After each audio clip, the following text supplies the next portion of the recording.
Hey, everybody. Welcome, welcome. And we're really pleased to have Nate Snakes back with us tonight. And he's got a really interesting topic that I just found out about. So the suspense was worth it. Um, and welcome, panel, everybody. Susie's still a little under the weather, but she came because she didn't want to miss Nate, of course. And Pam's showing her face tonight. That's not Oh my very. God, don't scare everybody. I know that's not very often. And Mike's not able to be with us a lot, so that's we just got extra treats on around here. Skipper has joined our panel, and he's in our chat and stuff now, and he has the invite, and I think he was planning to come, so we'll keep an eye out for him. And so our guest is Nate of Nate's Snakes, and he lives in Washington State. And for those of you that follow us, he's been on maybe three times before, and every presentation has been great and something that very interesting and something even I could follow.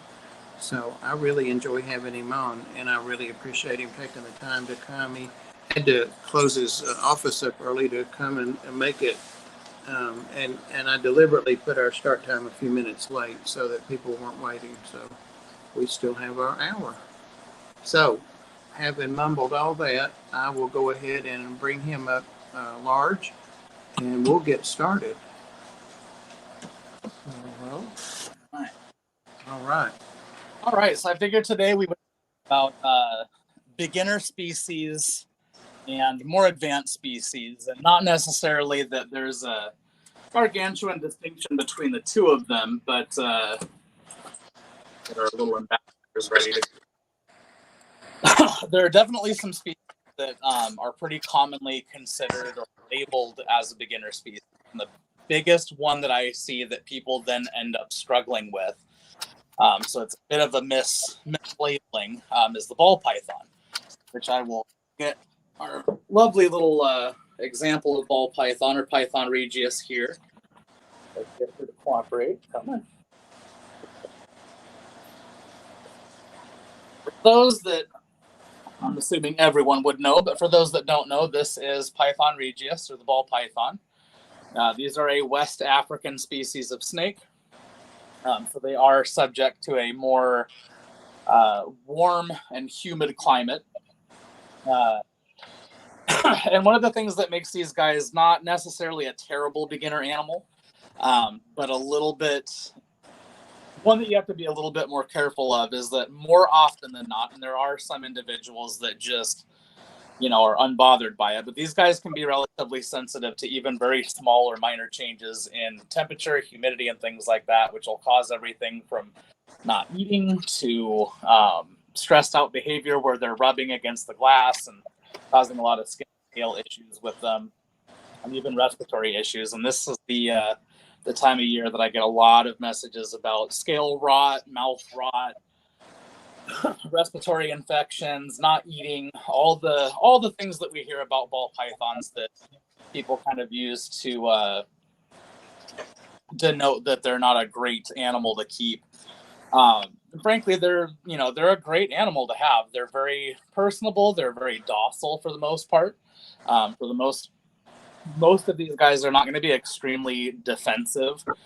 They will be a little bit evasive if you're trying to touch their head and you haven't kind of built that bond with them. But for the most part, they're relatively calm and slow-moving animals. So they do, as far as temperament and behavior, make a relatively good beginner animal, especially for people that have never had snakes before, that have never had reptiles before, and their care isn't excessively difficult. There is a lot of information that is available for them, and these are all things that make certain species more acceptable for a beginner keeper, someone that's not super experienced.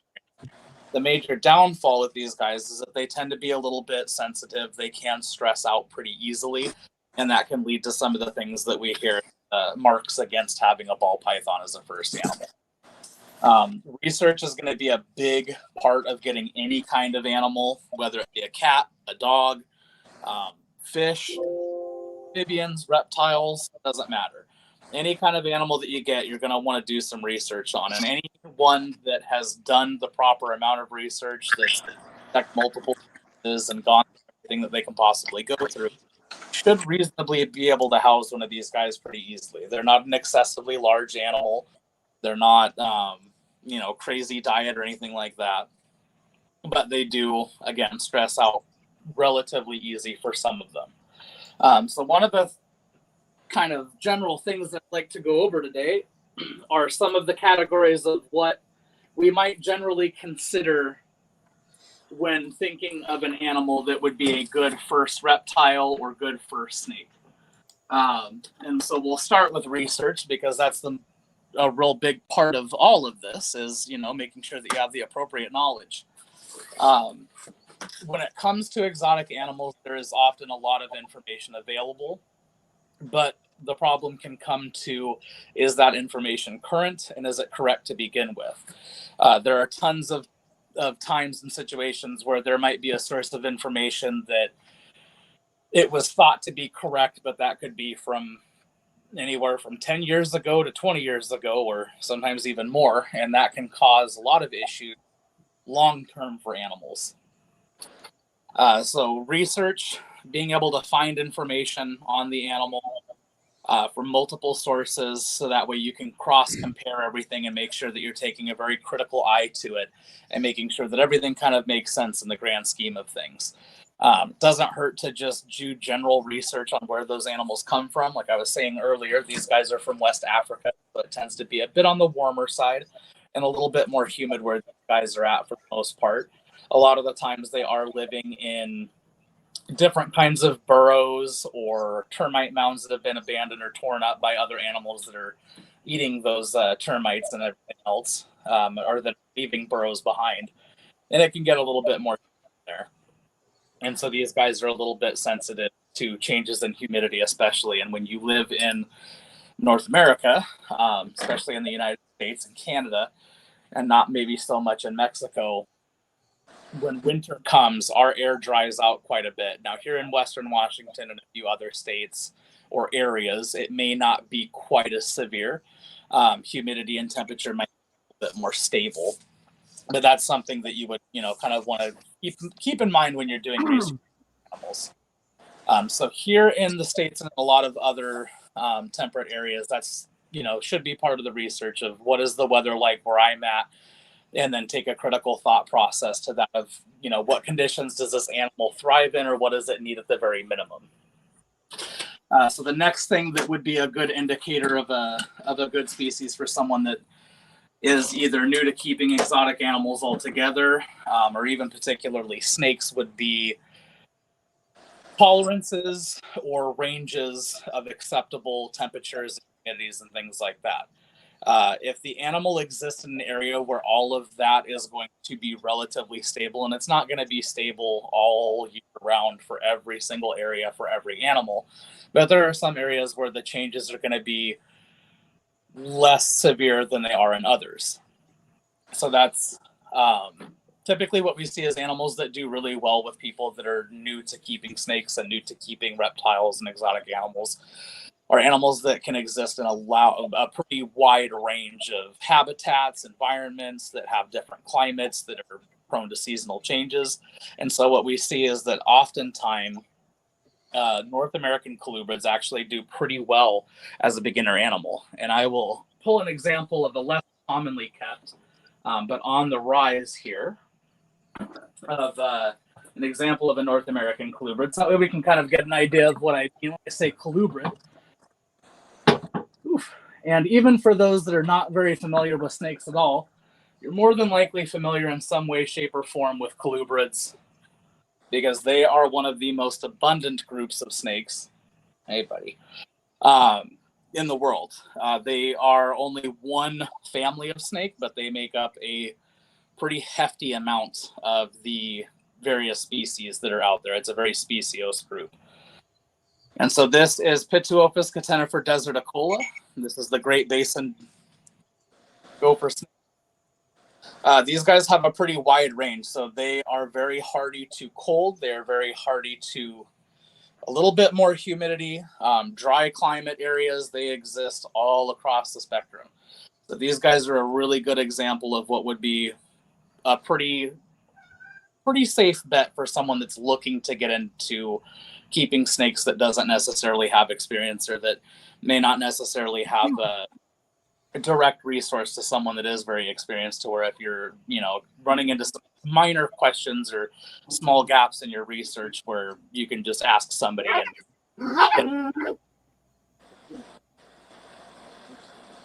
Somebody's snake's barking.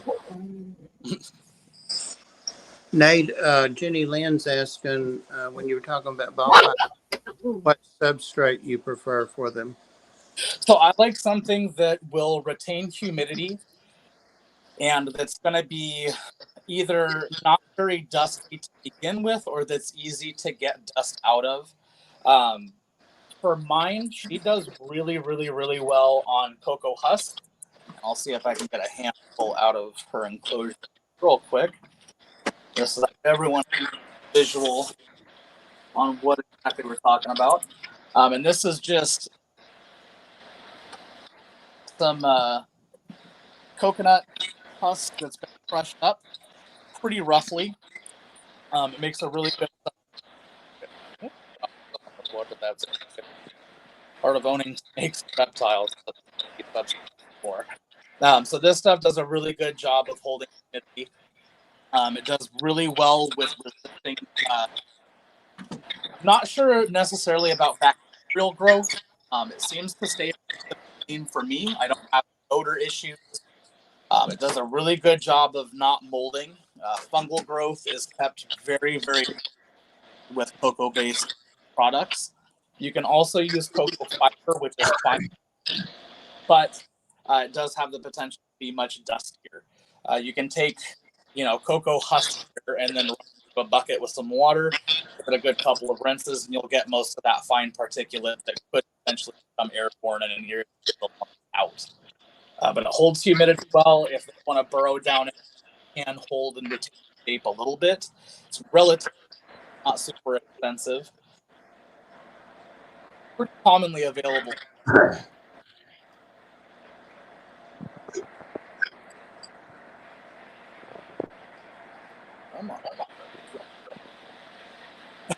But with keeping North American as a beginner animal, or for people, they tend to work out really well because they are typically exposed to a lot of the seasonal changes that we experience in more temperate areas. If you live in a more tropical area, like even Florida, these kinds of snakes will still do pretty well for you. Sometimes if it's an animal from a much drier climate, you may have to be a little bit more aware of humidity being too high. But typically in the way that we construct houses, humidity doesn't get excessively high.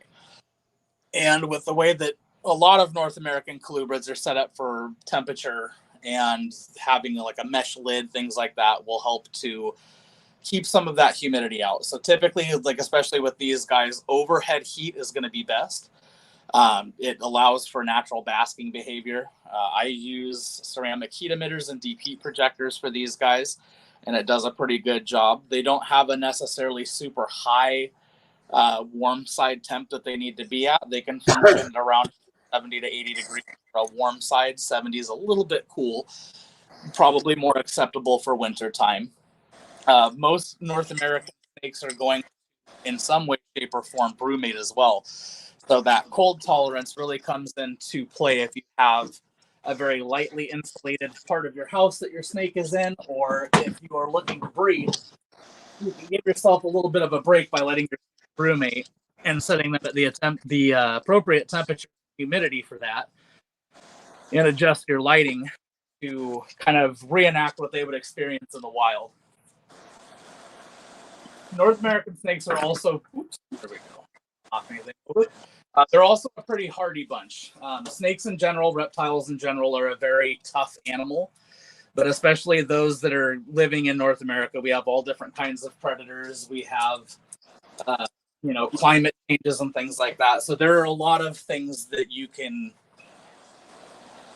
get away with, but they're a lot less sensitive and less prone to have excessive issues and problems, health concerns. if you have like a UVB bulb that goes out and you don't notice for a week, or a couple of days, or if it's starting to get cold outside and you're worried about temperatures inside your house dropping and not remaining super stable. They're a little bit less concerned with it. It's hard to keep the battery on the phone's getting low. You don't want to pop out early. Get here.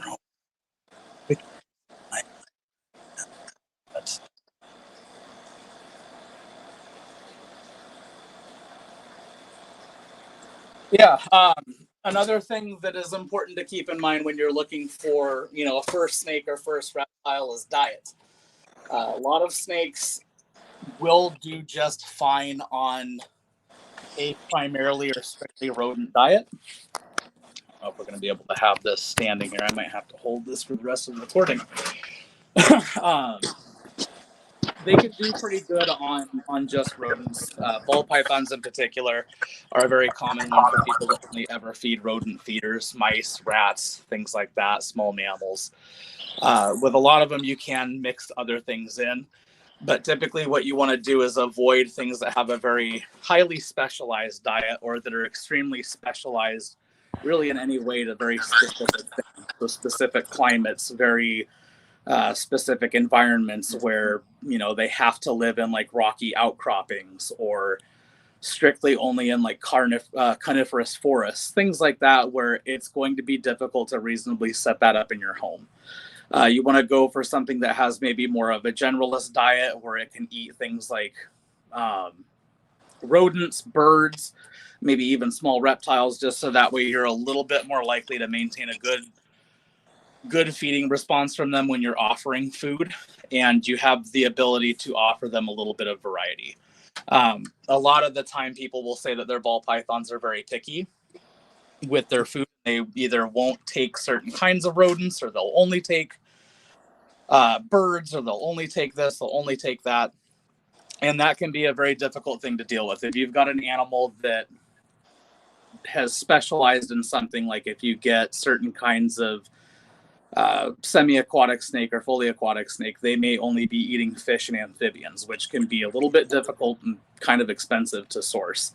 So as you're doing your research, just make sure that you're hitting on the key points of their environment, their climate, their diet, what kind of range of climate they're able to be in, things like that. So that way you can try to choose the widest range or widest spectrum of these kinds of care points, so that way you can have an easier time doing it. It can be hard to determine the sensitivity of an animal to certain changes like that, or to minor changes. As I was saying, some ball pythons don't care if their humidity drops 2-3% over the course of a couple of days. Some of them are hypersensitive to it, and it will immediately cause them to stop eating. So the next time you go to offer them a meal, they won't want it. They may be more prone to hiding, especially if you offer them like a human hide with a drier substrate like aspen or something like that. There's all different kinds of ways that you can set these guys up. I choose to set mine up in a way that I don't have to maintain a bunch of little micro habitat kind of areas within the enclosure. And that allows Nagini here to just kind of roam around her enclosure very comfortably. She's got an area where she can go to bask and warm up. She's got an area that she can go and cool off. She has plenty of humidity in there all throughout the enclosure that's relatively homogeneous. It's kind of the same all the way through. Sometimes it gets a little bit more humid on the warm side because that water is evaporating constantly. But for the most part, it's relatively stable in there, and she just smashes through meals. She has excellent sheds for me. She doesn't stress out. Did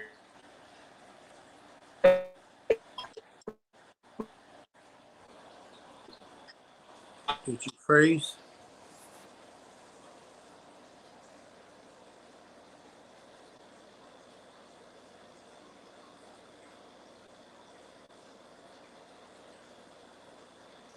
I think you froze. I can't wait to hear the song, Yeah, Mike. froze. You'll probably go out and come back in. Susie, people in the chat, Susie wanted to lay down. She was feeling kind of rough. She's still in the in the whatever where you talk there. There she There is. he is. He's back. All right.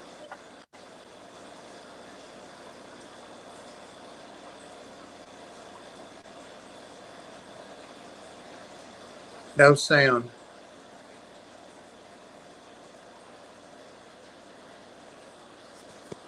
We can't hear you. Can't hear you.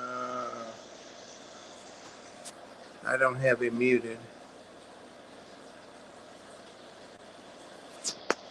We can't hear you. Yeah, there's no audio. We can't hear you.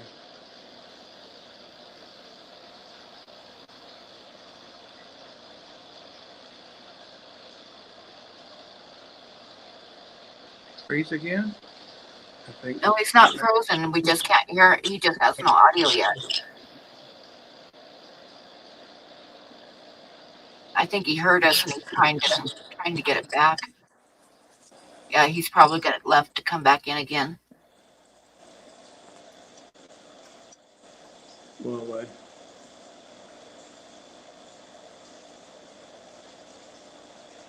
That was a cool little video of you, Huawei, risking Amy's life like that.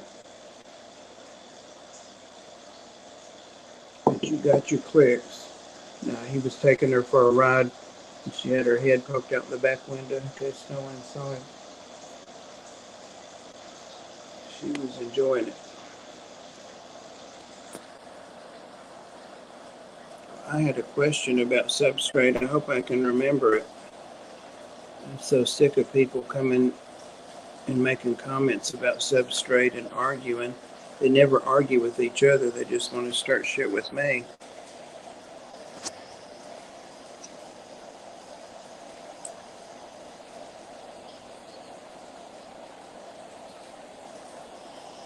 I'm watching for him.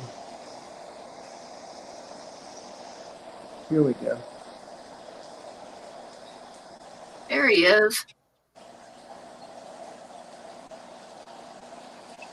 Uh-oh, still no sound. Oh, there's still no audio.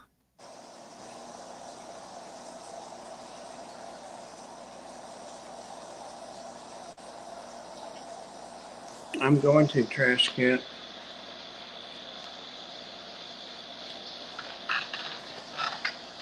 It's stupid things they say, and it's usually people that don't have any snakes or don't have any experience. Anyway, I just block them. I wasn't even driving. You weren't driving? Well, it looked like the trees were whipping by. Would you have one of those movie things where a thing was going round and round, making it look like you were driving?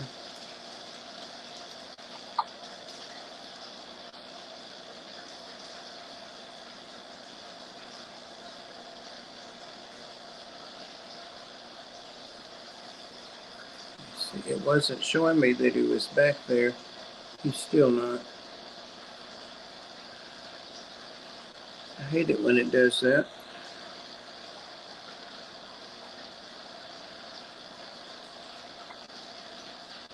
You pass the same building.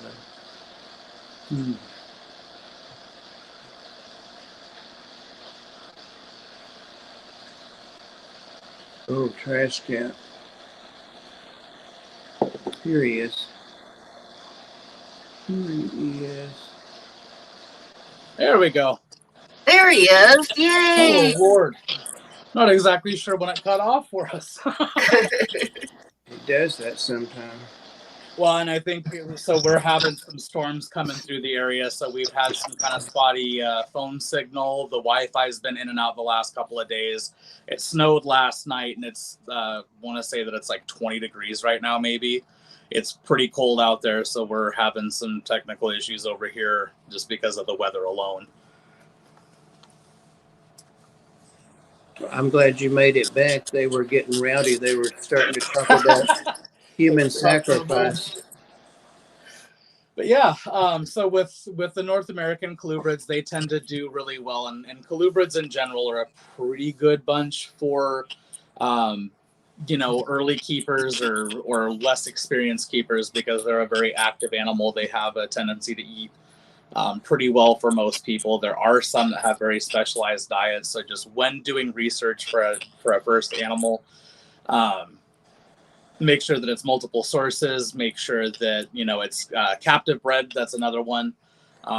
There are some animals that are just not very readily available captive bred, which can be a huge problem that can come with a whole slew of health issues, from parasites to previous injuries.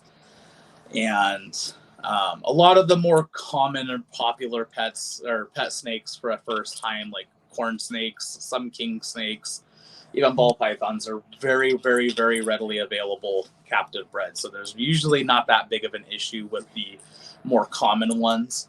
And I think that a lot of people get this little bit of a misconception that just because you're starting out new to reptiles, that you have to, see these bigger influencers that have, a little bit less common species, like reticulated pythons, which are fairly common but not necessarily super common, because they're a difficult animal to have just because of the size alone. But yeah, just making sure that it's a reasonable animal. Know the limits of what is possible to provide for them with the current situation that the person's in. That's all very important for getting a first animal. Ball pythons are definitely a doable first time snake, but they tend to make new keepers nervous. And that's usually the messages that I get the most is, I have a ball python, it's my first animal, or my first exotic animal, or my first snake, or what have you. It's not eating, or it's got a respiratory infection, or it's doing this or not doing this, it's doing that or not doing that. How do I get that corrected? What might be some causes? So they have a tendency to be a little bit sensitive. And I know that for people that keep lizards, bearded dragons are a pretty common one as far as the lizard side of keeping reptiles, that people tend to advise not to get as your first one. Maybe have it be the second or third, get a lot of research in, get a little maybe experience with making sure that you're maintaining, UVB bulbs and controlling humidity and things like that really well before moving on to those, because while they're a very hardy animal to those changes, they do have some caveats where once they reach a certain tipping point, it's very difficult to spin them back around and get them to recover.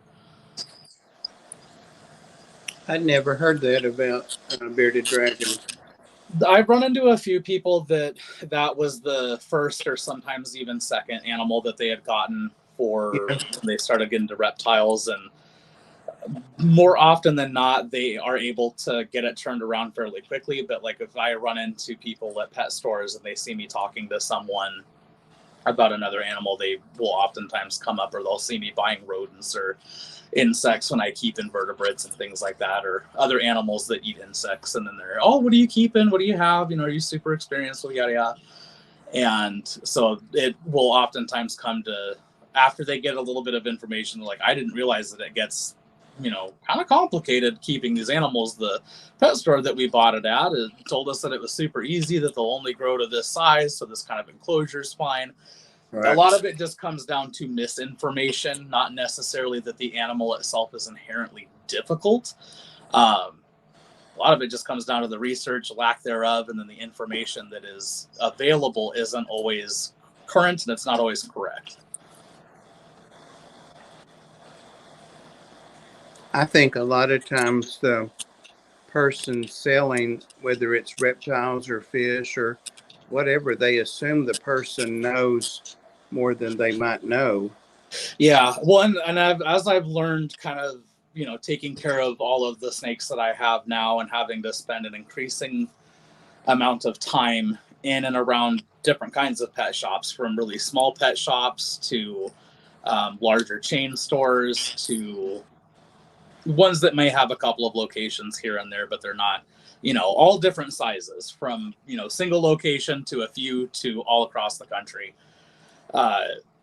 A lot of the time, especially with the bigger box stores, which is where most people are going to get their exotic animals, from fish to reptiles to small mammals, and even sometimes cats and dogs. The people that are working there don't necessarily know themselves, so they're not able to always provide the best kind of care.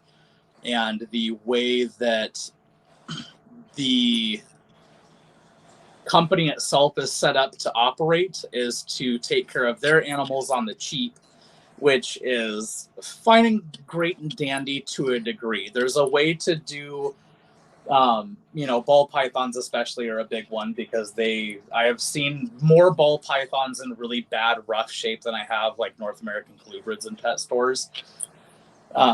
Very few times have I ever seen something like a ball python or a blood python or anything that's a little less common than ball pythons. It's usually those guys are in real rough shape because they put them on like reptile carpet, or they'll put them on aspen, which is something that you can do, but then they also aren't offering a humid hide or an area for that animal to hydrate itself with more than just food and drinking. And so those animals will be very typically dehydrated. They oftentimes are coming from very large, more farm kind of setup, large scale breeders. And so there's a lot of parasitic loads that are happening, respiratory infections that they're coming in with. A lot of the time they're not properly quarantined. And even if they are and someone notices that there's something wrong with the animal, it's not necessarily getting the peak and proper treatment that it should be. And a lot of it just comes down to a lack of education. It's a lack of education on part of the individual employees that work at that store. So it's not necessarily their fault, and they're not going to get paid anymore to actually go through and properly learn how to take care of these animals and provide, proper information to people that are just coming through the store and asking questions and browsing. So the companies themselves aren't doing their due diligence. And oftentimes what I see, and it baffles me, is that to set up something like a bearded dragon is relatively expensive. It's very common to see in those stores that they've got it on like reptile carpet. They have no climbs. They have like maybe a little like half log hollow that the animal can kind of get on top of here and there, or get underneath, and that's kind of it. They don't offer a ton of enrichment in most of those enclosures, and reasonably, because it's not meant to be there for long periods of time. But even their kits that they put together and the information that they offer on their little pamphlet printout things don't go over things like that. When the person that works at the store is trying to sell you the animal itself and then an enclosure and everything like that, they're kind of cutting themselves a little bit short. They're cutting themselves off at the knee, because they're offering, this is cheap, this is cheap, this is cheap, this is the lowest price points that we can push these at, yada yada. Whereas to set them up reasonably and have the individual person that's going to be coming back to the store, presumably as long as that animal's alive, to get things like food, supplements, things like that, they could, by helping people set their animals up better and more correctly in the first place, make a lot more money. They could turn a hell of a lot more of a profit than they probably do. But they would probably lose out on the quantity of customers versus the quality. And that usually is kind of a big problem with like the bigger pet stores, is that it's the lack of education on part of the people that work there. I myself have heard so many times just things that you shouldn't do to your snake in any way, shape, or form when I go in there. There's been a handful of people that I've tried my best to not be rude about it, step in and say, I understand that you just work here, man. It's just a paycheck. I get it. I do this as a little bit more than a hobby, but not quite a professional career necessarily. And, this is the proper information that you should be providing. And I always hope that the person that's working there will remember that the next time somebody comes in. But I know good and well that 20 minutes later, somebody's going to come in. They're going to spew the same thing that they've already been told by whatever training videos that they've had in the back break room. Because I work at PetSmart myself. I read through their pamphlets. I went through the training videos. I know exactly how they're at least how they used to. They may have changed, but typically with large companies like that, they don't. it's usually not good. It's not good information. It can be pretty rough. You see a comment here. I bought a reptile kit for 1 leopard gecko, basically a 10-gallon aquarium. Ooh. Oh boy. Yeah, that's the kind of stuff that they do. They could, they could try to get you set up with a larger enclosure with more things to put in the enclosure and honestly make more money off of each person that comes in. And especially for the people that are just kind of, they didn't do their research beforehand. It's mostly just an impulse buy because their child typically is the one that wants the animal and the parent thinks that the child is going to take care of it. Well, I've seen a handful of people that when I help them and I'm like, this is all the stuff that you need, a lot of the time they will buy it right then and there. They're ready to impulse buy. They're already in the impulse buy mode. It would be a pretty easy sell and they don't do it. And every time I see them selling the wrong stuff, I'm like, man, there's like $200-$300 right there that you could have made in addition to the, okay, whatever. Well, it's not my company. I'm out of here. I got the stuff that I needed. I'm going to go. It would probably benefit them more if they would take the extra time to provide some education and orientation, and it would reflect in their sales. Yeah, I think that if they were to, find a cost-effective way to get animals set up for, or a small kit or something to that effect, and make it a little bit more expensive than the kits that they currently have, but to where it's more beneficial to the animal. I mean, long term, that at the very minimum, you're probably going to have that person locked in to come back for food, whether it's rodents or insects or even fish. If you have something that they're, selling that is a piscivore, and they're going to come back and buy different kinds of fish from you to offer to their snake, their turtle, their lizard, their whatever it is. I think that they're more focused on the right then and there sale, the right profit. And that's, unfortunately, it comes to the detriment of the animals. Oh, it's a good use of it. Oh, there you go. Oh, I had a question when you were talking about substrate. Yeah. And then we had the glitch issue. This is kind of a dumb question. Most of mine are, of course. Well, I honestly am of the school that the only dumb question is a question that you don't ask. Okay. Well, I'm going to ask it. So I hear people say all the time, when they're discussing substrates, and I get lots of comments, and I change my substrates to, when people argue this way or that way, I change them. Mm-hmm. And I'm about to go into Reptibark and Forest Floor, depending on which snakes it is. But anyway, people always say, just be careful and don't mix substrates. Why is that? I mean, what's that rationale? So, as far as I can tell, some people are a little bit afraid to kind of mix things up and maybe experiment a little bit with their substrates. It is typically much easier to just have a set of like cocoa blocks or the Reptibark or something like that, where it's just a homogeneous substrate, scoop it, throw it into the enclosure. If you've got a higher humidity climate animal, give it a good mist down and call it good, and then you're done. It's simple, it's cheap, it's easy. Even the people that use paper, they don't like to put other things in there just because they don't want I think a lot of it comes down to just, this is the way that it's done, this is the way that I've always done it, or that the person that taught them has always done it, and so people just kind of get locked into that a little bit. I will use a variety of substrates. I find that if you don't want to use things like clay sand, which is a common one to use, I want to say that's a silicate sand, and it's a non-calcium sand or something to that effect. I'd have to go back through, and I don't currently use anything like that right now, but in place of any kind of dirt or sand, cocoa fiber can do pretty well, depending on what you're going for. So if you take like cocoa fiber that's the more finely ground up stuff, give it a little bit of a rinse or, dampen it down a little bit so it's not quite as dusty. You can mix in all different kinds of stuff with that. You can do activated charcoal. You can do cocoa husk, the bigger, chunkier stuff, if you want a little bit more aeration to your soil. If you're going to do like bioactives and things like that, cypress mulch you can mix in there.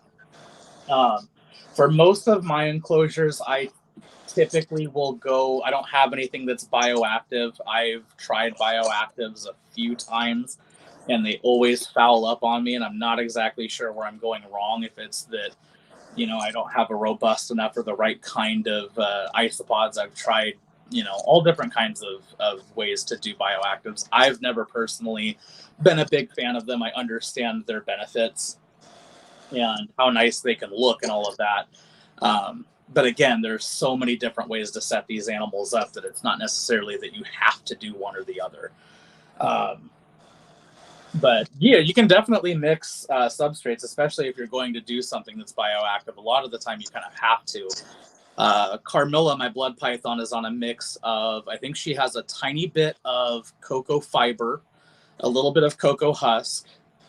She may have some cypress mulch in there. And then she has a lot of, sphagnum moss that's in there because she's a very high humidity animal. And then Karita, my false water cobra, she is on mostly cocoa husk with some sphagnum moss mixed in there to help keep the humidity up there without keeping everything damp. So I am a big advocate of mixing stuff up every now and again, just so that way you can fine tune what you're getting out of your enclosure. Or what you're getting out of your substrate, because each animal's needs are going to be a little bit different. Even for my dry climate animals, I have found that rinsing off cocoa husk works really well for like these Great Basin gophers. You give it a good rinse, make sure that most of the dusty particulate stuff is gone and off of it. Let it re-dry out, or even put it in there a little bit more humid, especially if you're, waiting on getting one of them set up, or you're setting up your enclosure way in advance, like you kind of should be doing. And then by the time you've got them in there, you've already got a pretty good idea of how much you need to add humidity or moisture to it by misting, or just pouring a little bit of water into the substrate here and there to maintain certain kinds of humidity levels. But with enclosures that struggle to retain humidity for higher humidity animals, I really like to mix different kinds of things together, like mosses and cocoa products, so that way I can fine tune what kind of humidity I'm getting. And honestly, even where that humidity sits, sometimes you'll have the humidity that kind of up higher in the enclosure, it will be drier if you're using like overhead heat. But as you get lower and on the cooler sides of the enclosure, it may retain that humidity a little bit on the lower side a little bit better. And then there's also stuff that you can, like a lot of people will use aspen for their snakes. And as long as you give them, if it's a higher humidity climate animal, like if it's a ball python and you have them on aspen, I personally find that aspen molds too quickly for me. Even though it's a great cheap substrate to use for like temporary things or to showcase your animal for a minute, oftentimes it tends to act as a desiccant and it pulls moisture out of their skin and scales. It can mold pretty quickly as soon as they defecate, or if it's an animal that has a looser stool, if they urinate on it, or spill from their water bowl, or water drops off of a feeder or something like that, it can mold pretty quickly. So I try to avoid it just because of the fungal growth factor of it. But you can even use in drier climate substrates, you could probably mix in a little bit of aspen shavings or something like that to kind of help just break up the composure of your soil content, especially for things like bioactive, where you're kind of going to want a little bit of natural decomposition to be going on in there for the plants or your soil crew and all of that. What's your feeling? I understand why people purchase, or why we all purchase a substrate for our snakes and reptiles. But what's your feeling about using soil or sand that you know's determined not to have mites, or Any other harmful things? I think that it can be a great way to do as long as you have regular access to it, or have a good process down. Some of it just comes down to experimenting. I've experimented with a lot of substrates. I just find that for general purposes for my animals, cocoa fiber is a great, cheap, easy to find, or cocoa husk and other cocoa products are relatively cheap. They're easy to find. It's not super hard to get a hold of it. I can buy it online. I can buy it at the local expo. But getting into the more exotic mixes, probably would be better for some animals. I think that you can use those to fine tune more of what you want out of your substrate, and especially for bioactives, a lot of the time you kind of have to mix it up a little bit with different kinds of materials. I know that there are some sands that work better than others, and especially lizards, I think, are the ones that a lot of people get really kind of polarized on with loose substrates versus using things like tile or different kinds of mats or things like that, where a lot of the time it's very one side or the other, and there's a few people that are in the middle, but it tends to kind of pull to either extreme. Right. Always do the research on it. Make sure that, whatever it is that you're adding, if it's a silicate sand, have other people run into, or do people continue to run into issues where that's causing things like impaction? Is that sand prone to being super dusty? Do you need to wash it? How many times do you need to wash it before it, kind of drops some of that dust off to where it's not going to be as big of a problem to use? A lot of it, just kind of comes down to, you can use not necessarily anything for your substrates, but there's a lot of things that you can use. It's just a matter of, do certain things mix well, and have they been cleaned properly? For some people, cleaning sand and things like that might just be too much of a struggle for them. It's very heavy when it's wet. It takes up a lot of room. Even when it's dry, it's really heavy.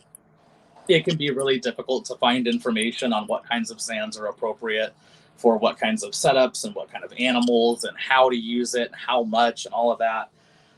So I think that if you're willing to put in a little bit more of the work with substrate, you can get all different kinds of crazy. And I know that there are people out there that's their secondary kind of specialty, is like substrates and bioactives and things like that. There's a handful of people that I follow on TikTok that I'm sure could go on for days about the substrates that they use, what goes into it, why it's in there, and all that kind of stuff. Right. But yeah, I mean, you can go really simple or really complicated with substrate. It's not typically a huge deal. It's one of those things where there's a lot of ways that you can do it that aren't a wrong answer, but there are definitely wrong answers within there, like using, you want to try to avoid pine. I think you can use kiln dried pine that gets rid of all of those different kinds of like carcinogens and things like that. The oils and things that are in pine that are very resin heavy woods are typically, I just personally avoid them. Things like pine cones, anything that might have a larger chance or a greater chance of being an irritant to my animal's lungs, because snakes unfortunately only have one really functional lung. The other lung is reduced. I want to say it's the right lung is the functional lung, and the left lung is highly reduced, if not just fully vestigial.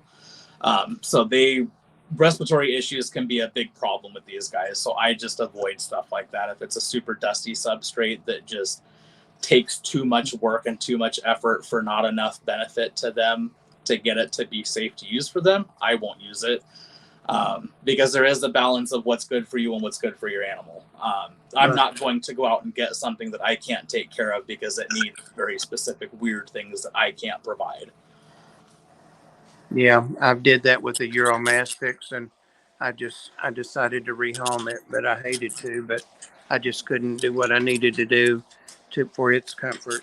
Mm-hmm. I have a friend that specializes in Euromastics, and she is definitely a good resource to go to if someone has questions or anything like that. But they are They're kind of I think that their care is relatively simple. The difficult part is actually getting like the temperatures up there to where they need it, keeping the humidity down where they need it, having the space, having the right kinds of food readily available all the time. I don't think the foods I think is relatively easy. I believe they're mostly going to be eating seeds and maybe some like drier vegetation.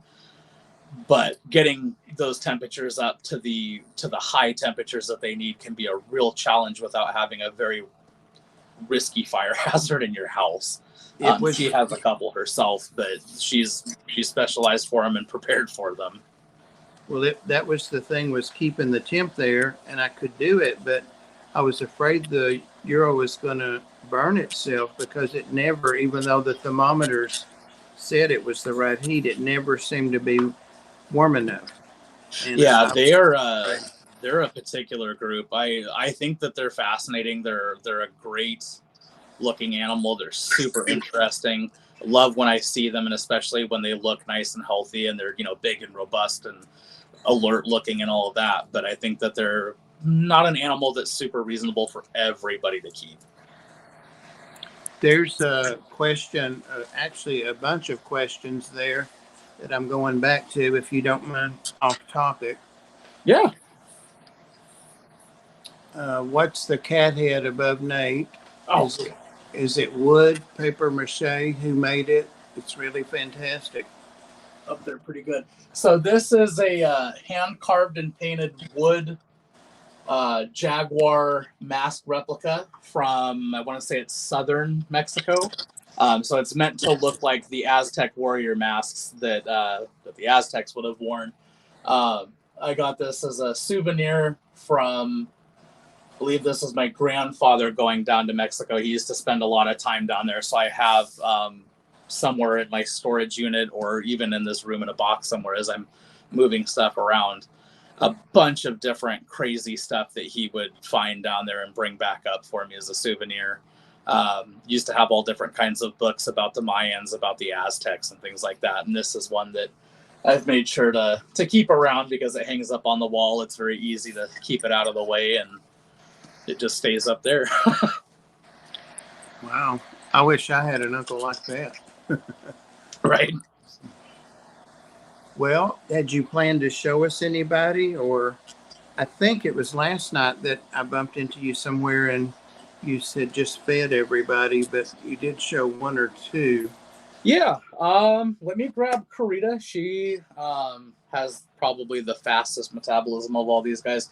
Everyone now is fine to handle. It's been at this point about 48 hours since they've all eaten, so everyone should have their meals nice and settled. I'll go get Karita because I know that she's become a page favorite because not very many people have or seem to have false water cobras, and she's making some real good progress. And I'll go and grab her out of the other room. I'll be right back.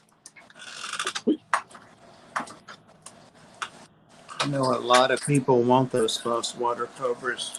They're pricey. And they require some special care. Pugsley is the Euromastix I was talking about, Huawei. I had to boot his butt because he kept trying to burn himself up.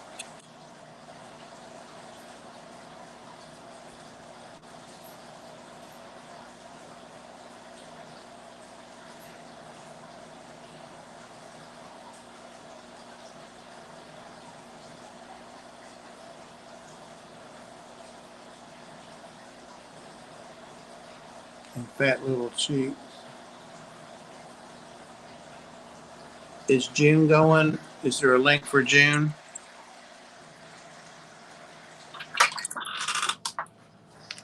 Here we go. Let's see if I can adjust this camera a little bit. Hang on up here for a second. Oh, no, you gotta hold on. Bunny, I think I know. Let's see if I can wedge this guy down here. Oh, there we go. That's a little better. So here is Karita. I know that on at least one of the other episodes that I've been on with you guys, I brought her in. Yep. And she has grown quite a bit. She's a little wet because she was hanging out in her water bowl. Big shocker for a false water cobra. Here, let's try to get you up there. It's growing. Oh, she's very pretty. Yeah, she has got this absolutely beautiful gold color going on, and I'm really hoping that she retains this color for a long time because it's gorgeous. She does get pretty dark when she's getting ready to shed. So she doesn't dull out so much as she just gets real dark, and then she sheds, and then she's got this beautiful gold coppery color going on. But her head is getting absolutely massive. She's getting huge. Wow. It's amazing. I can't believe how much she's grown in a few months. Yeah, so these guys have a very fast metabolism. They're a very speedy growing snake. They're a big colubrid. They're a lot like the dry markins in the size and kind of body structure, where they're a pretty large, relatively heavy-bodied colubrid. You got a cloacal bulge going? No, okay. I thought she was getting ready to give me a surprise gift that I was not hoping for. She's done that on me once before. You don't seem to be quite as cautious with Yeah, her. so I've been able to build a very good relationship with her. Me and her we have had the one disagreement where she was we were doing a photo shoot outside and something bothered her to the point where she just did not want me anywhere near her and had to get her wrangled back in. And at this point, she is just a very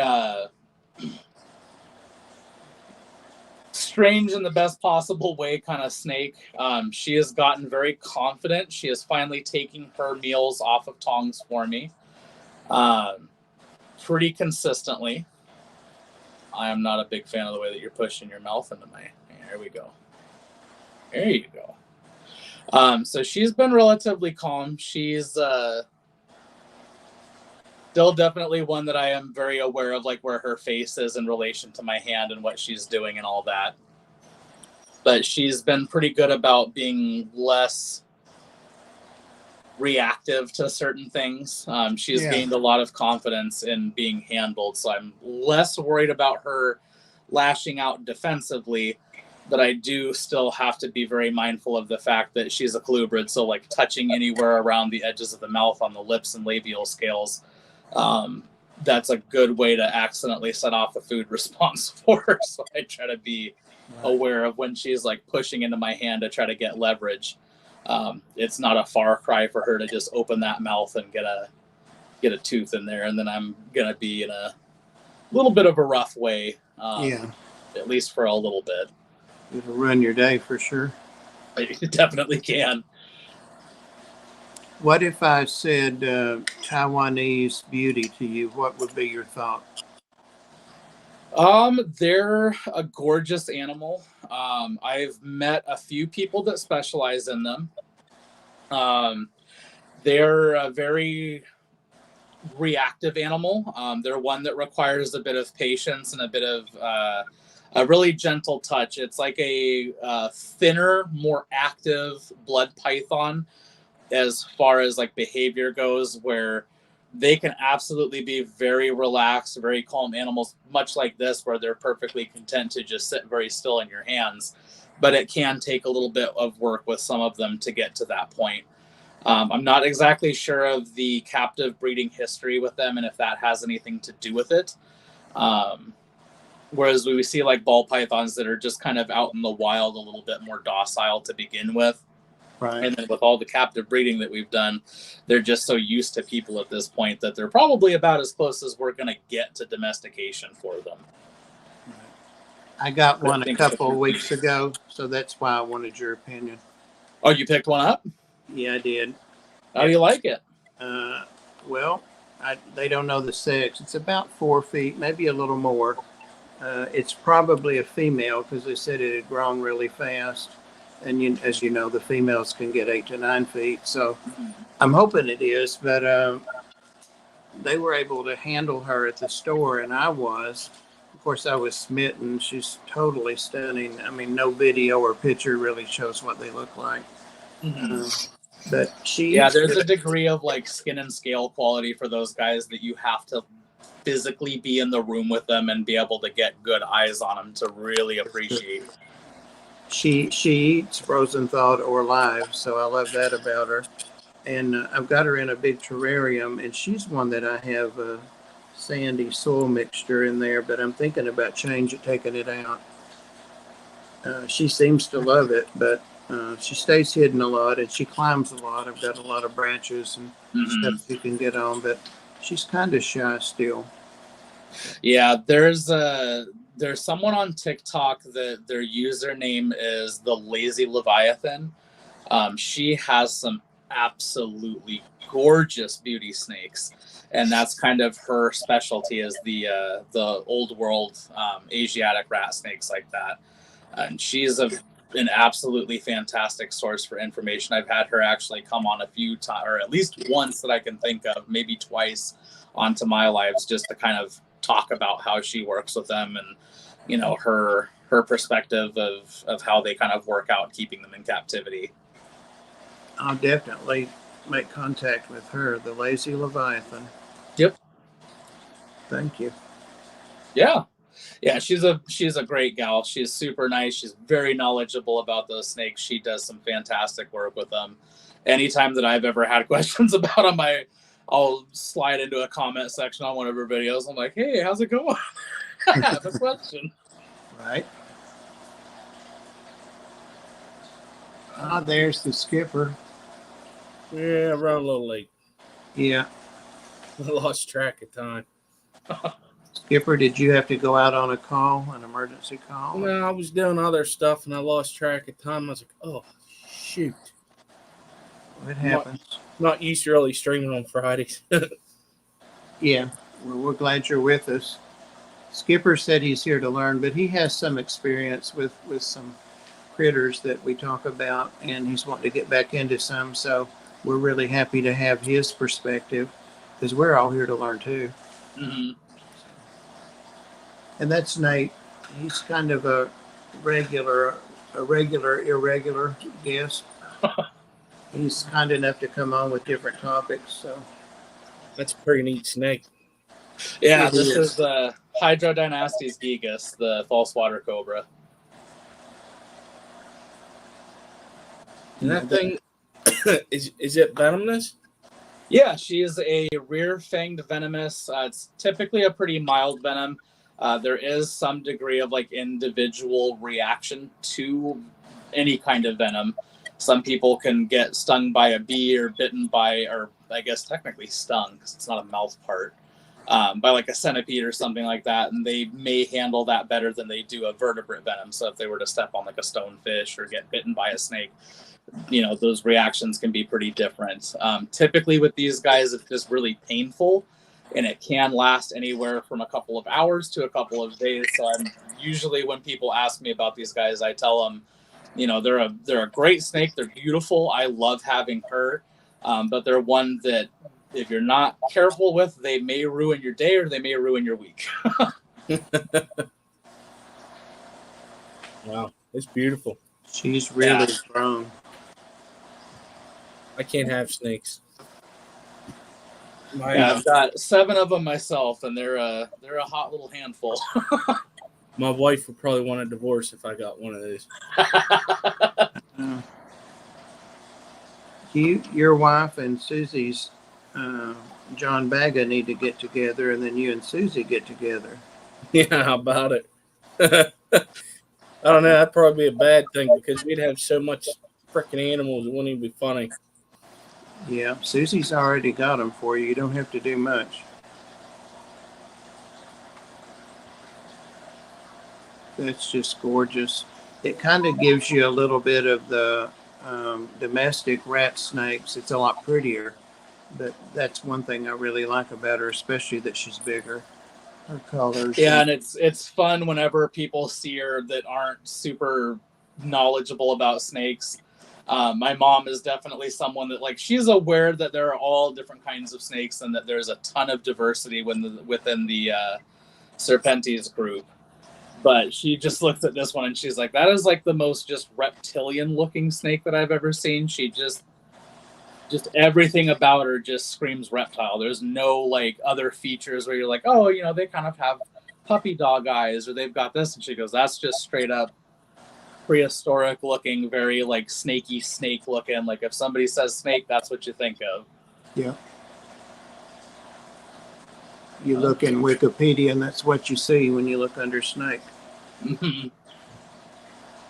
Yeah, and these guys do very much look like elapids, and a lot of colubrids do, but these ones in particular very much have that kind of more cobra-like head and brow, and it's just an amazing, absolutely outstanding example of convergent evolution for these guys. Do they hood? I can't remember if they hood up or.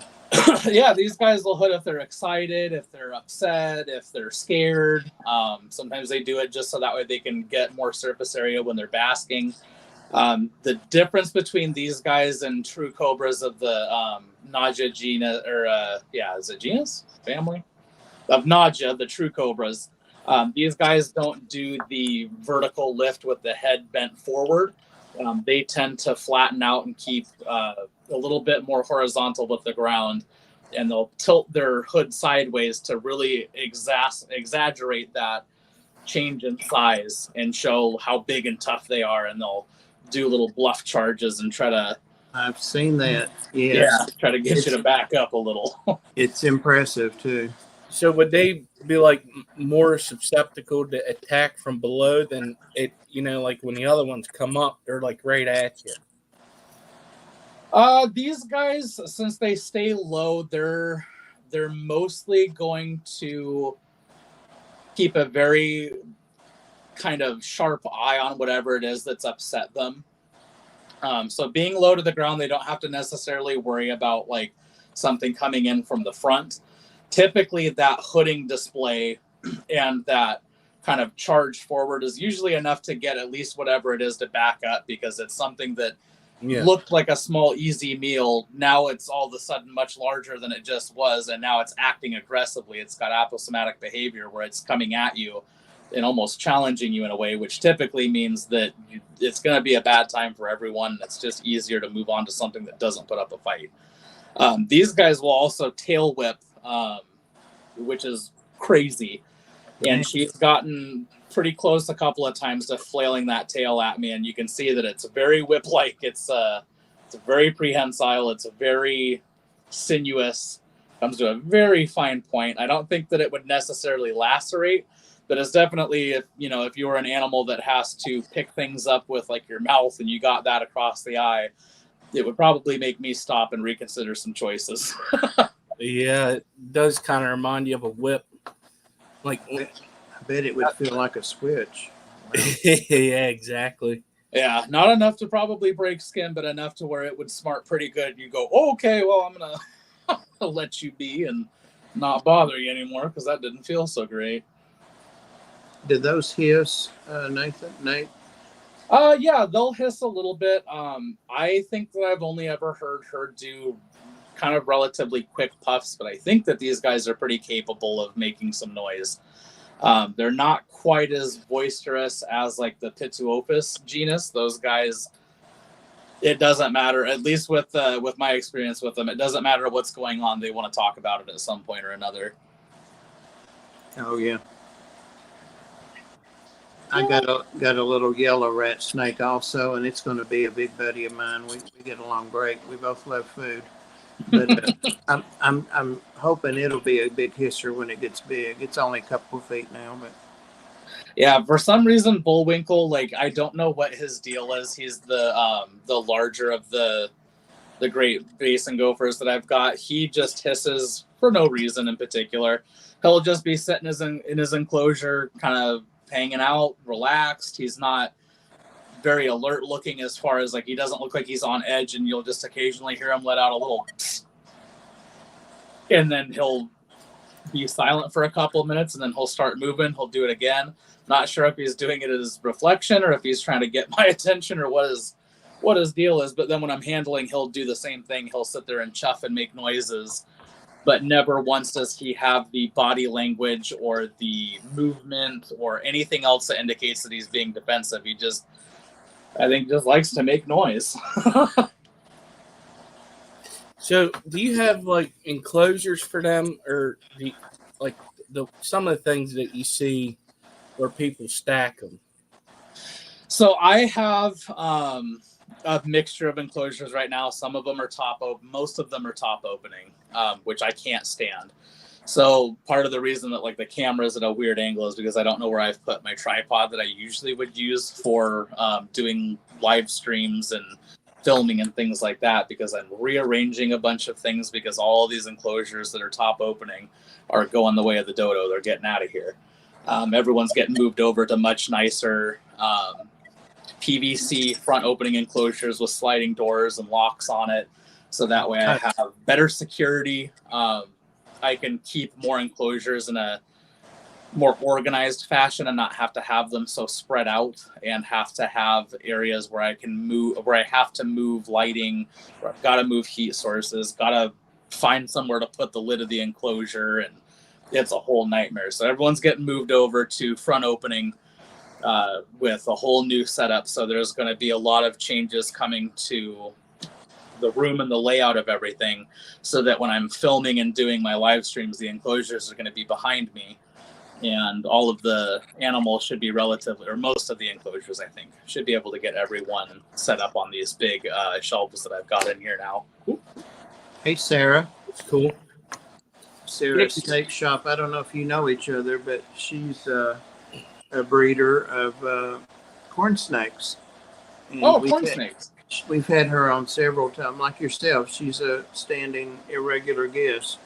And I actually just got a snake from her. He's doing awesome, Sarah. He's a big piggy. So I like good eaters. So, and this, I'm not trying to, whenever I say this, I'm not trying to knock on anybody that keeps snakes or, breeds or whatever. I'm not in favor of some of them ones that look like it's a cabinet drawer that comes out and then they're just in there. I like the one. So with the rack system, like I personally don't like them for my animals. I like my animals to have a bunch of room to move around in. I want the enclosure to look really nice. There's some videos on my TikTok of the enclosure that I did for my Colombian boa, where for all intents and purposes, I did the best that I could with the materials that I had. That it's not a full-blown bioactive setup, because those are a whole other deal. But I made hers look very naturalistic, so it looks quite a bit like you just took a section of the Colombian rainforest and just scooped it and put it into a box, a big plastic box with a heater in it. So it's very naturalistic. There's a lot of foliage in there. It's all fake plastic plants, so that way it doesn't grow bacteria and mold and all that nasty stuff. Right. There's artificial vines that I made that are hanging from the ceiling of it. There's cork rounds and logs in there. Right. There's leaf litter and all sorts of crazy stuff. Yeah, I'd be that person that, if I was I know I'm not allowed, so I could just wishful thinking. But if I was to get into that, like, I would have so many enclosures to where I could see into them. It's just me personally, how I am. It's because you keep fish. Yeah, it's because of the fish thing. So there actually is quite a bit of overlap between aquaculturists and especially in the more recent years, the last couple, like probably decade to 2 decades, of the people that do like aquascaping and aquaculture to reptile keepers, where I've always really liked, I like normal, what they would call a normal morph or wild type snake. I don't hate or dislike or have any issue with the ones that have special, designer breeds for the color and pattern mutations and all of that. I just prefer them to look the way that, if I were to go traipsing around in, southwestern Brazil, I think is where these guys are from. I would prefer that that's what my snake looks like. And especially because I like to do, the educational videos and things like that. I want these animals to present these animals in a way that you would see them in the wild as they naturally are. And so I'm a big advocate for, even if you're not going to do bioactive, do a beautiful enclosure, make it look like, a piece of furniture, make it a center or a focal piece of your house. Every enclosure, each animal has a different environment that they exist in, and that environment can, in its own way, be so naturalistically beautiful So I love to go through and do these very elaborate enclosures where there's, I've got a custom background in the enclosure for the Colombian boa that I really should have done more recording on, so I could have done like a full length YouTube video. And I may do that when I do her new enclosure, when I do her larger one, because it's going to get the same treatment of cork piece background that's all, jigsaw puzzled together, and cork bark in there and all sorts of cool stuff. I'll probably do a longer format video on that one. But I love to go through, and I love watching the people that do, different kinds of aquaria setups where they're excessively elaborate, and it's very beautiful. It's very naturalistic. It almost has like a fantasy feel to it. That every time I see those on like YouTube or TikTok, I'm like, well, I'm going to burn up. However, this is a 5-minute video. There goes 5 minutes of my day because I'm watching it.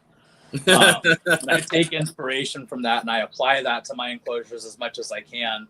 And as I get into a larger space to where I can do even more elaborate enclosures, there's going to be all sorts of just very large, very highly decorated, very nice looking enclosures, because the 2024 is the year that I am focusing on enclosures, getting everybody upgraded to new enclosures, really doing beautiful, naturalistic, like even better than some zoos do with their enclosures. And there are some zoos that do some nice ones, but I've seen a couple that are not super great. So I want my enclosures to be really nice. I want each one to stand out as its own, basically, piece of art. And then the centerpiece of the art is the wonderful little animal that I've got inside it. So ZooMed makes an enclosure that can bring reptiles and aquarists in the same setting. There's a 20-gallon tank and there's a 10-gallon tank. It holds the water at the bottom of the enclosure. You can put fish in it. I forget. Do you remember the name of that, Bob? Oh man, I can't remember the name of the. No. It's a terrarium. No. Paludarium. Like a paludarium, yes. And what's nice about that is, like, if you're into, frogs, you can even do it with lizards, like chameleons, something that likes humidity. You can incorporate both, which I think is pretty neat. I would like to get one. But we would end up getting frogs because she used to keep frogs whenever we first got together. Oh, right on. Well, I started my journey 30 some odd years ago with garter snakes and frogs. Skipper, I agree with what you said about the drawers.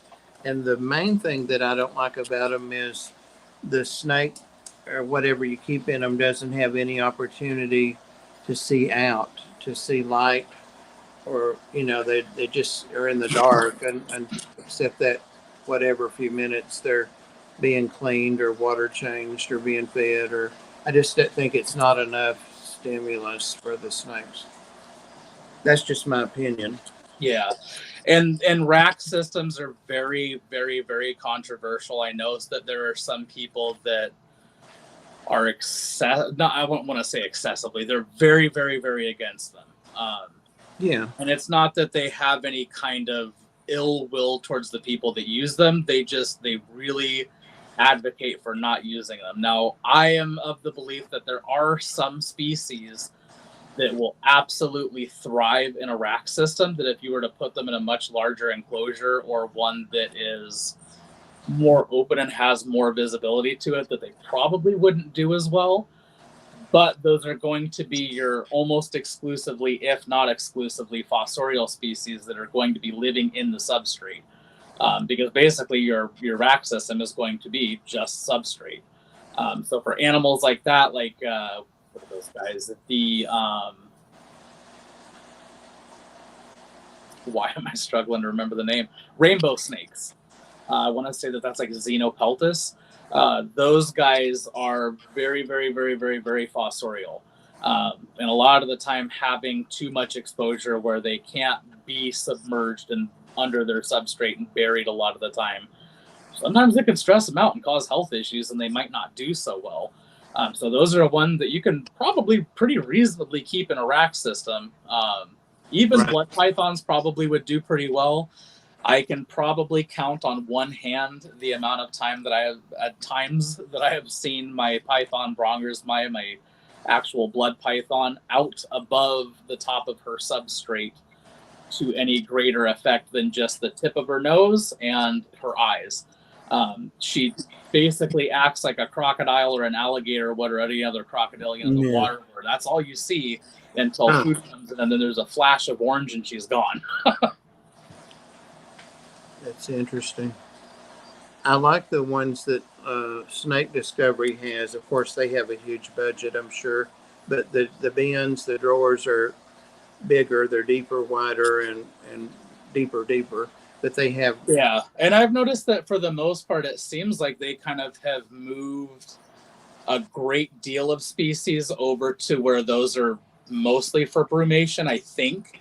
yeah. I haven't, unfortunately, had a ton of time to kind of sit and watch long form content on YouTube with work and then some of the other things that I've been doing, and with all of this with the enclosures as well.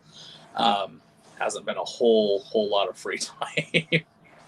Well, and they have the clear front, so light can get in, or you can look in, or the snake can look out. I like that.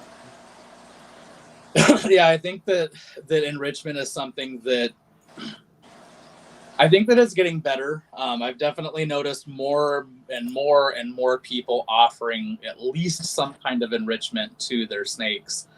And we're also seeing a lot less of the misconception that snakes are dumb. There are some species that are less cognizant of what they're doing. They're not quite as, I want to say focused, but they make a harder argument for saying that snakes have any kind of intelligent behaviors, or that they can be intelligent. And mostly that's going to be things like the hognose, where they're just kind of I want to say like goofy.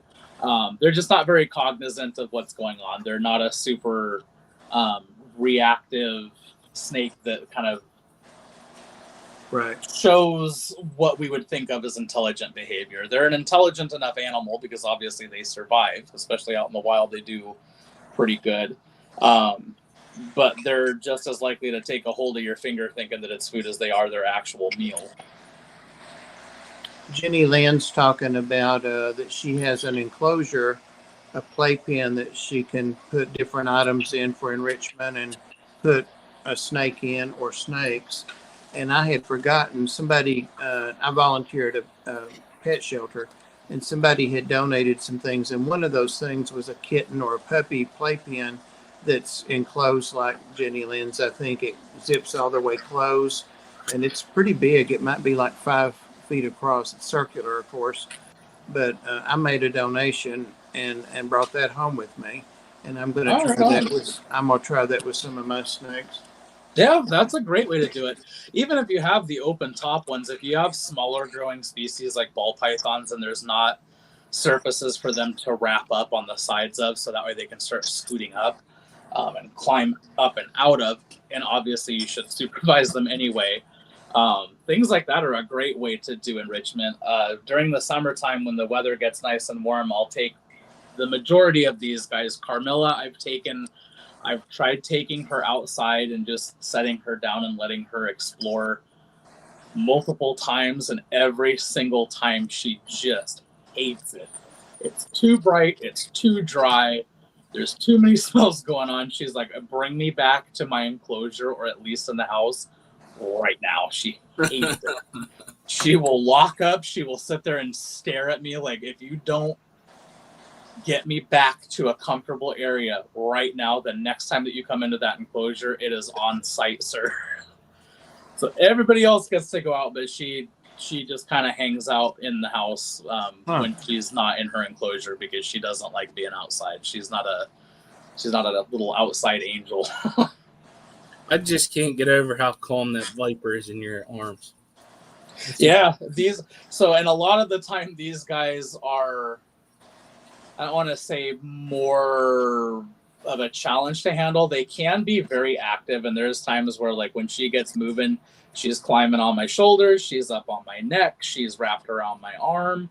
But she has been really good about just kind of being a nice, calm. She just hangs out for a bit. I'll put her back in her enclosure, and she'll do a little bit of roaming around. She'll go and sit in her water bowl. She'll go and bask for a bit, and then she'll go to bed. So she can be active, but when she's being handled, she does really well with just kind of sitting still and just being held and enjoying, the warmth of my hands and arms, and not kind of doing a whole heck of a lot, which is nice. And then once in a while, she'll get the little wild hair and she'll climb up onto my shoulder and try to get in my jacket and take a little nap. That's cool.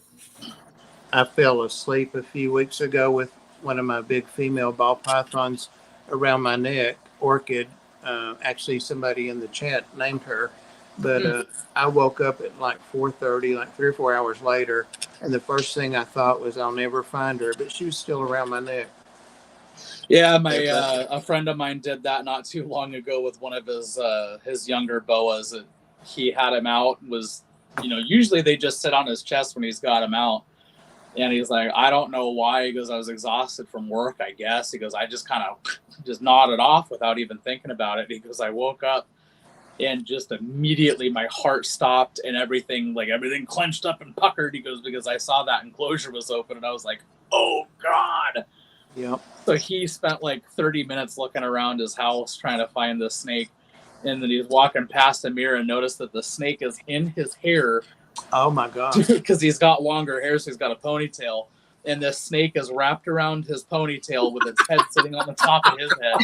Just enjoying the ride. And he's like, you son of a bitch! I was like, dude, get an energy drink if you're going to be handling your snakes at night, man. And he's like, I am aware. Like, if I yawn once, I go and lock him up. I'm like, all right, as long as you learn. Oh my, that's like a story of where are my glasses. Yeah, it's exactly what it was. He was panicked. He's like, dude, I was tearing stuff apart. He's like, I almost was breaking stuff on accident just because I was trying to move so quickly. Because when you lose a snake, time is of the essence. If it gets out, you've got moments to get a hold of it. Otherwise, it could be weeks, it could be months before that thing decides that it's going to surface and go, yeah, I'm tired of hanging out around the house, man. You think you could set me back up in my place? Because I kind of miss it. Oh, they definitely are very relaxing when you're used to your snakes and enjoy them and not afraid of them. Now, sometimes I haven't been relaxed depending on who I'm getting used to handling, but I noticed when you brought her out after you sat down a few minutes that you're much more relaxed than you seemed to be earlier. I just think they're relaxing, as long as they're calm, they calm us. Yeah, they definitely respond really well to our behaviors. I'm going to put her in a temporary little holder since we're on the subject of like snakes that have a reputation of not being calm, but if they're worked with correctly, they can be. You just set her here. Can you just, come on. Yeah, just because you're calm doesn't mean you're not stubborn. Can you get, oh, have mercy. I know. I can't have you guys both out at the same time. Come on. You guys will get into a tiff. Come on. Don't resist. Don't be an ass. Get down in there. Oh, the joys of colubrids. There you go. Hang out for a second. You're fine. You're fine. Hang out. There you go. She's going to be pissed at me in a second for that one. Oh, yeah. All right. So these guys are one of the snakes that has a pretty well-known reputation as far as amongst snake keepers for having a pretty gnarly attitude. Oh, I bet it's a blood python. Here we go. Come on. Come on, big baby. Whew. Good God, you're getting heavy. Jesus. So these big beauties, the Python Brongers, These guys have a lot of people that will say that they're just absolutely out of control, that they're the closest to aggressive that you can get with snakes and all this nasty stuff. And definitely within the first year, they can be very cantankerous. But with a little bit of patience and a real gentle touch, you can do stuff with them that a lot of other snakes wouldn't be cool with, even more docile species. It's like touching her head, and especially near the lips. That is usually a thing for pythons that they really don't like. And as long as I don't overstay my welcome when I'm doing that, she's usually pretty calm about it and doesn't try to back away or get super defensive or weird about it. I was lucky. I've had mine about a year now, I guess. And she had been handled since she was a baby. The same person had her. And I was afraid of her at first, but I'm not now. She's sweet as she can be. I had to give her. These guys are definitely an intimidating animal. I mean, they're very large, they're very heavy, they're extremely fast. And their mouths are impressive too. Yeah, they have got some pretty good chompers in there. She's beautiful. I got a chance to reconnect with the breeder that produced her the summer of 2023 at that show, the local expo.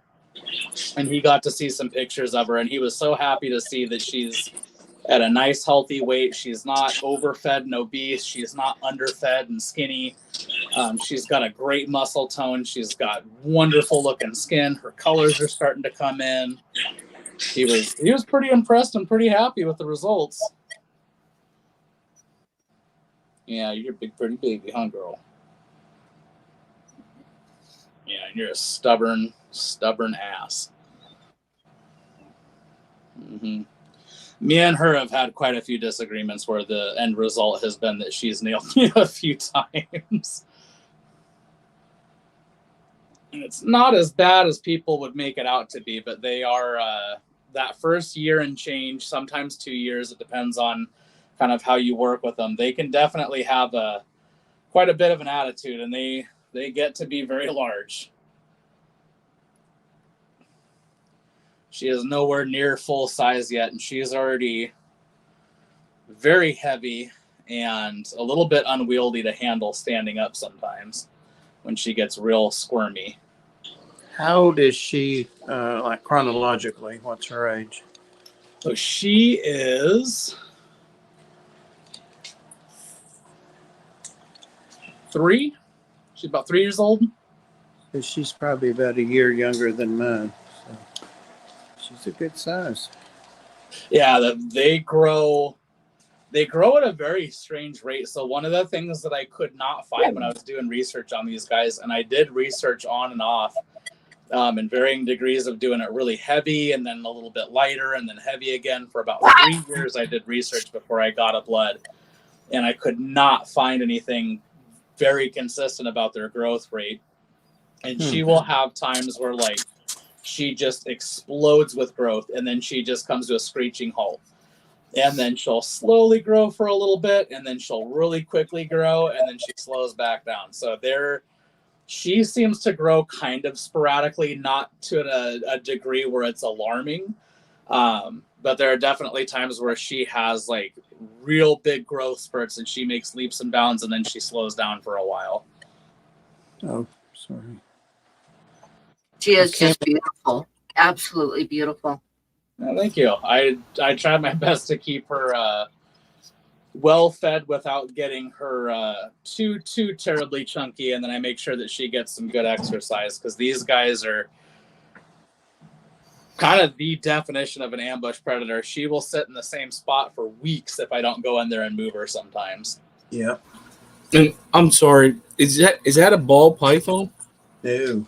So this is a blood python. They're actually very closely related to ball pythons, and you can crossbreed them. But these guys are from East Asia. So these guys are going to be from, there's a couple of other very closely related species that make up what we call the short tail python complex. So you've got ones from Borneo, Sumatra. I think some of them are like on the edges of Vietnam, but just that kind of area, like Southeast Asia, is where these guys are from. Mine And is, ball pythons are a West African species. yeah. And there's the super python now that is a hybrid, I think, of what the ball python and the blood. Yeah, I think they call those. I think those ones are either blood bowls. I think that's what they call those ones, is a blood bowl. And then a blood, and there's too many different hybrids, and then some of them have weird names. I think if you mix a retic and a Burmese python, I think that's the one that they call a Borneo bat eater. Oh, wow. And I'm not sure who came up with that name. Granted that it's really cool. It's a very cool name. I'm not sure exactly where they came up with it. So let's get her set back so that way we can get Rita out of that little container there before she gets too upset. Come on. I know. Let's get you back in. Now you get to go back to your little hobble hole. Oh, good girl. So yeah, blood pythons are ones that get a really bad rep for being just ill-tempered and nasty, and they definitely can be, and especially the main thing is that a lot of the time it's when they get really warm. If they get too warm, they get a little bit touchy, and they get a little angry. I know you don't like being in the carrier. I'm sorry.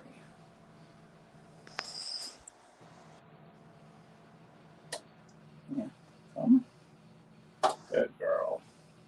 I'm going to show my girl for a second here, and I mean just a second, because she's in her hide and she will not appreciate me bothering her.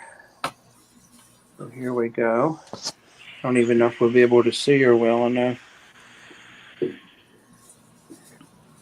Where you at, lady?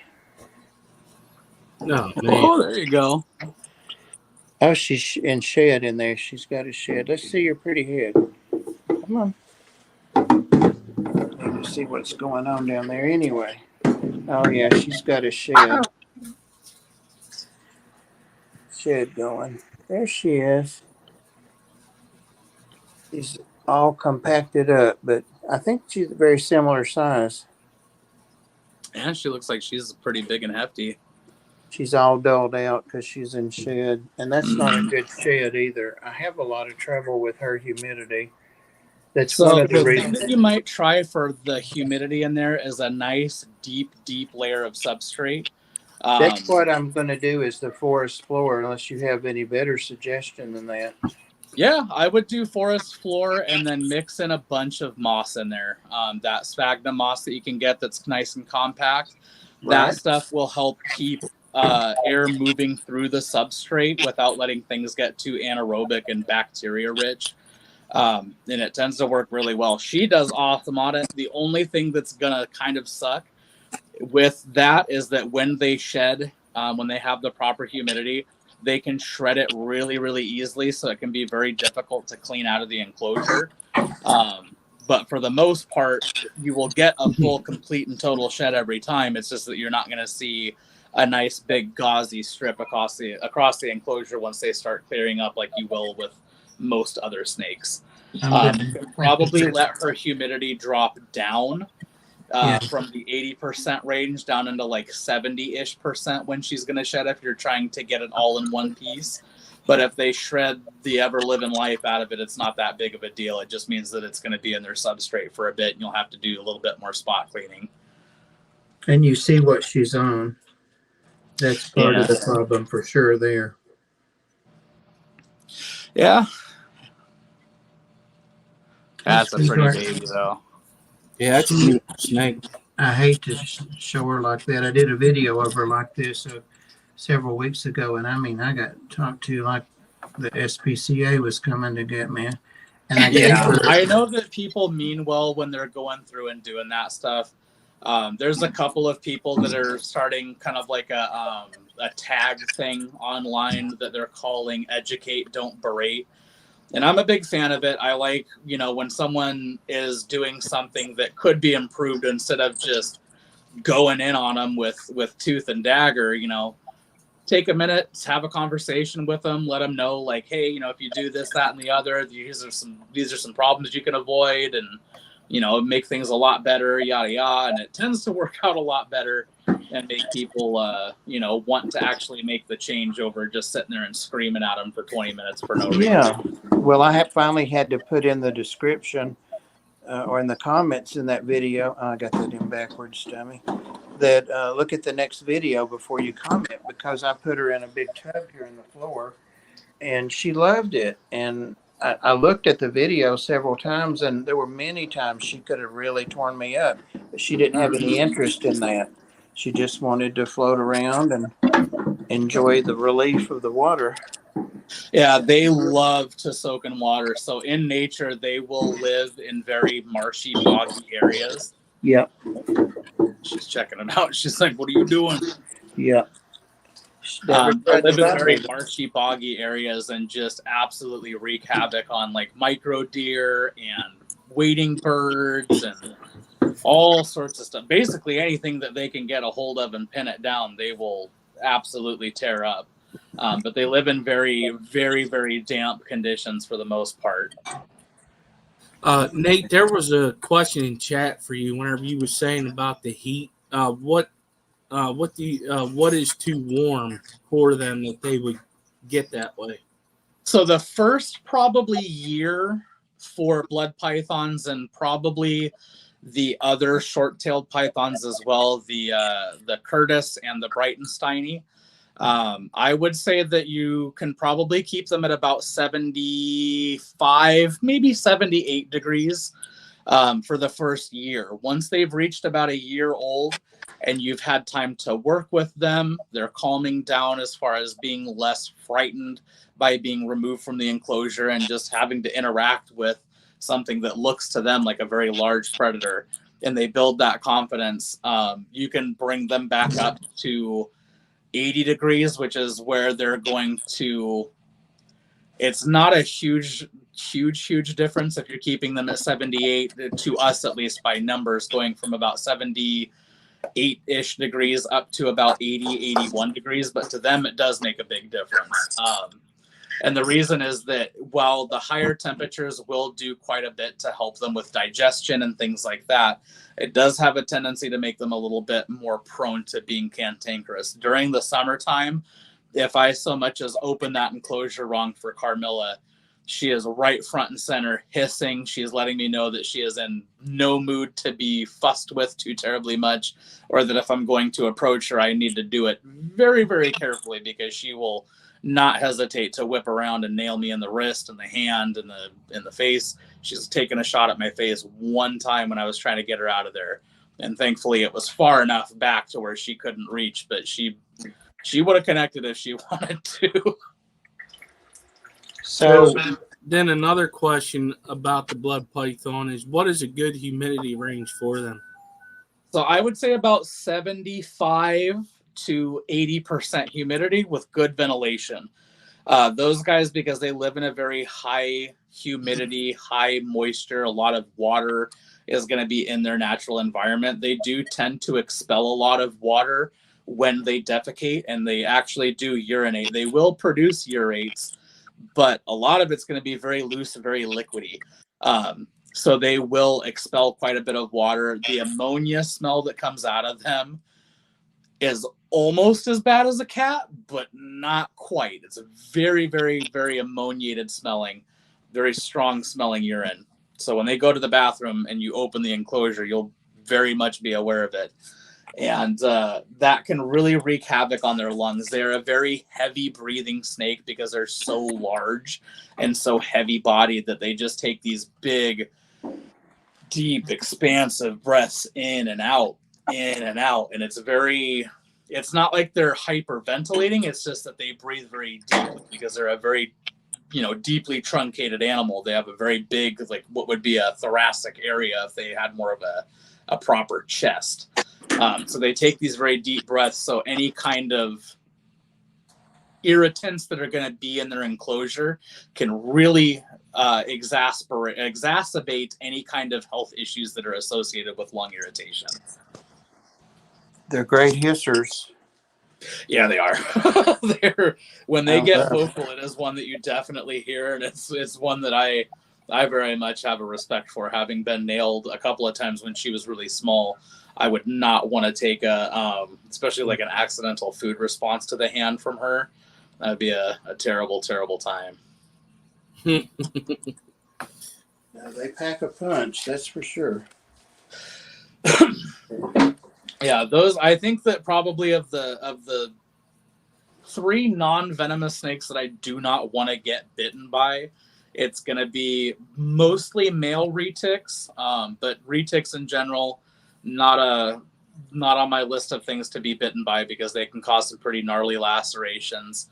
A big blood python will give you some pretty good lacerations, and then boa. If a big hefty boa decides that they're going to mistake your hand for food and get a hold of you, it's going to be a rough couple of minutes until they realize that not only have they not grabbed food, they've grabbed a hold of you. They're fearing retaliation, and then they start letting go and backing up, thinking that they're about to get popped or something. Gosh. There's another question. Yeah, Go Do ahead. pythons have limited lung function like ball pythons? Kind of. So they have the same anatomy where it's one large, long, functional lung. And then because they're taking those deep, deep breaths, if you have the proper humidity, it's well ventilated. There's not a bunch of feces and urine in there that's releasing bacteria and ammonia and other, noxious compounds and things like that are going to irritate the lung. They do just fine. But they are one of the more common things that does bring an unfortunate and untimely end to those guys.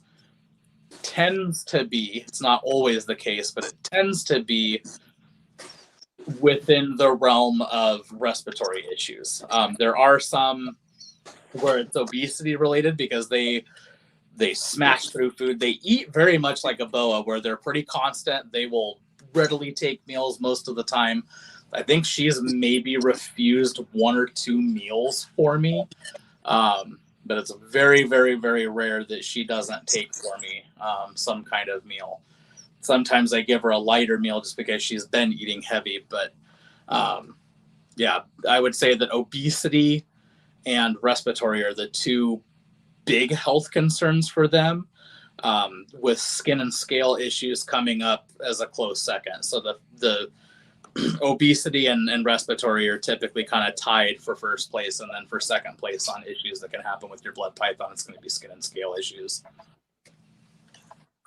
I've got a question about,